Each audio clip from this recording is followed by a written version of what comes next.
And then now I am going into the second of Edo period.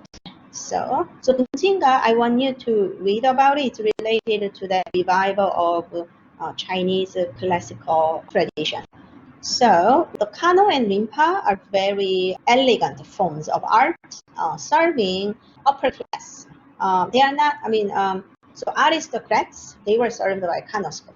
Right below merchants class were served by Rinpa or Maruyama school and so forth. And then ukiyo-e that we are going to study today, they were work for these farmers and artisans that I'm going to explain. So Tokugawa government had a strong control over people's lives. It's sort of a police state.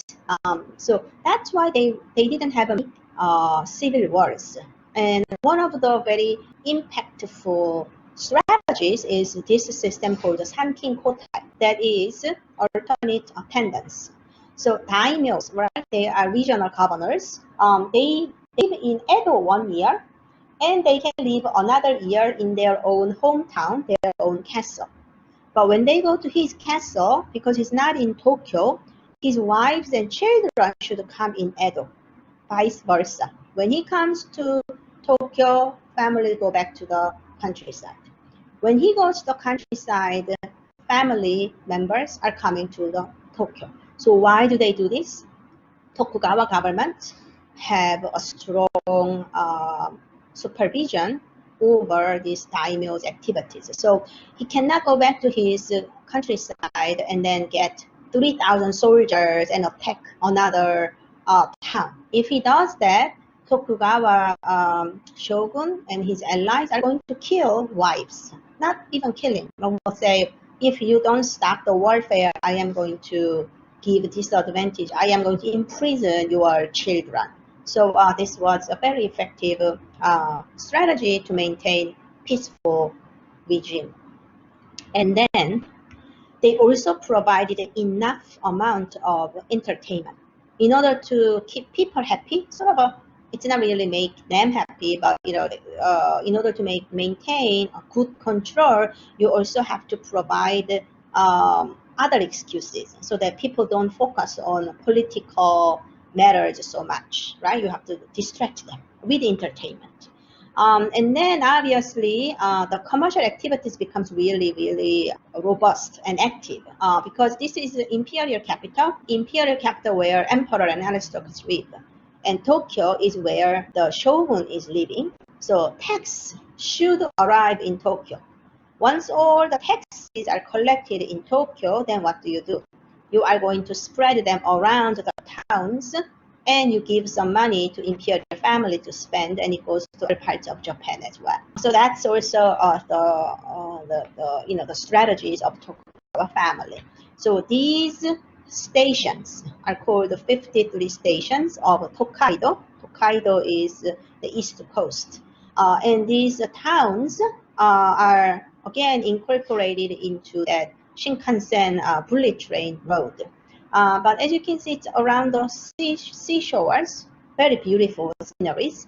And then they also develop their local tourism. Like they have to stay over in each towns. And it's not that it takes 53 days.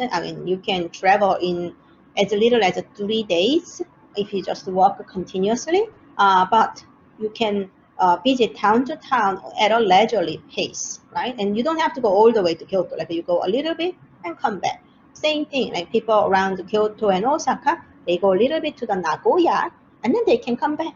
The tourism and the trade became very promoted. So this is very important. I want you to read this. There is an emperor, but it's a nominal figure. They don't have real power. Who has the real power here? Shogun and daimyo. And they are the tax collectors. They collect tax. Then underneath, you have samurai warriors. These are special privileges. They can bear arms in the public places. They are the only ones. So in a busy streets or marketplace, you will recognize a samurai immediately, and that's like a social status. They are very privileged class. And then the largest amount of people are peasants and artisans and fishermen, right? And then below, you have merchants. This is really interesting, right? Like a merchant at the bottom of it. But eventually, during the Edo period, social class are samurai, peasants, artisans, and merchants. But in economic power, you are going to see that samurai is not very different from the peasants and artisans, and actually merchants should come in this place. That's the economic power. So samurais, they were living on a salary, like they have like an annual salary that is given in the form of either rice or some sort of like a goods, like a grain. But during that peaceful Tokugawa period, with the spread of these commercial activities, they had inflations. So their salary didn't change. Let's say I am supposed to get 50 sacks of rice every single year. So that will remain the same for 200 years or 300 years. Then what I can buy with these 50 sacks are drastically reduced, right? In the beginning of Edo, I can feed a family of 4 really comfortably. But then at the end of the Edo period with these 50 sacks, that didn't change. I can buy so little that I can only survive 1 month. So what does that mean? As a father, the head of the family, they should give up being samurai and they will become artisans, or they will become the peasants. They're like no different from the farmers. And some of them became merchants. But what is interesting is, do you know like all these large companies like Toyota, right? Honda, and what else do we know? Takashimaya, the department store, or Sogo department store, Yamaha, right?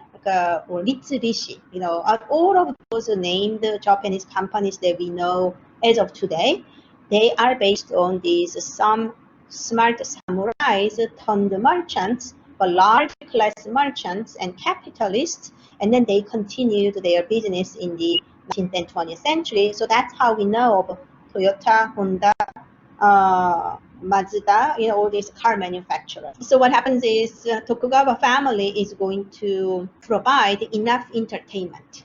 So they are going to create a pleasure quarter. You will read about this in your book. Pleasure quarter. They emphasized law and order. So you cannot enjoy like a drinking or some illicit behavior in your own hometown or any other public spaces. In a relatively large cities like Tokyo, Nagoya, those kind of large cities, on the vicinity of it, they usually designate this area and called pleasure quarter. So in it, you can go to drinking bar. You can do a little bit of gambling, or you can watch kabuki, or maybe this is the area where you will see your girlfriends, not the wife, and those kind of things taking place in pleasure quarters. And so they are usually in the vicinities of a large city, not very far from the Shinto shrine or Buddhist temple, because they also have good lodging. And a lot of peddlers or merchants would stay near pleasure quarters because there are restaurants, meals, and so forth. Kabuki theater becomes really, really popular, and it gains a lot of popularity. And you can read a little bit more. And then this is what I'm saying, the pleasure quarters or pleasure district. One of the really famous one is called Yoshiwara outside Tokyo. And ordinary citizens cannot go in. Only male citizens of a certain age can go in. Well, obviously, teenagers probably lied about their age, right? And Tokugawa period, people all carried their identity card, like a little wooden plate. So it says your name, your reason to go in. So women cannot go in. And so what do you see here? Like a really well-dressed women inside. So they are geishas. Geishas are not, how can I say, like a barmaid. They are not. They are almost like our celebrity performers, like Madonna, or who else do you know? Lady Gaga, those type of well-known celebrities. So each town, as I mentioned, they have this pleasure district. Osaka had one, Kyoto had one, Nagoya had one. So in it, there are a few really famous geishas of any given time. Of course, they retire, but you will hear about them.